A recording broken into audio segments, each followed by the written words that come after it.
Welcome to Planter Garden TV. How you guys doing today?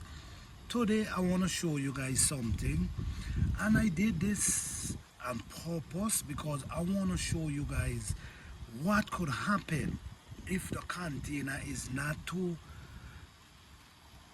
small or if it's big enough.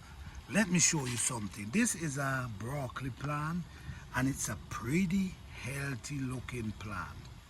The only thing is this container is too small for this broccoli. Why I'm gonna tell you it's too small? Because if this container was bigger, look how the plant's shaky. You see?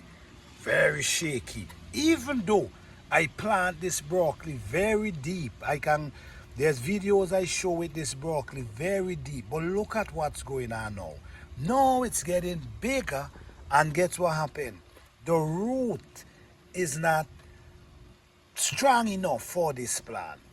If the root was strong enough, no, when this broccoli start to produce broccoli, which is very soon, it's already start, down right in the crown of the head, it's already start. It's gonna start becoming heavy. So the plant's gonna become too heavy for the root. So what's gonna happen? It's gonna start falling to the side.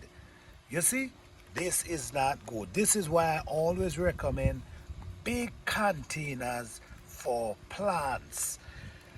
It's important to use big containers because you're gonna have problem like the root system is not big and strong enough to hold the plant. The soil is amazing. The soil, I show you guys the process of how I prepare containers, and the soil is amazing. The plant is healthy, but when I look down there, I realize the root of the plant is not big enough to maintain this. And why? Is because the container is too small for this plant. It's very important, guys. Always try to put your plant in big enough container for bigger production. Thank you guys for watching. Please like, subscribe and share.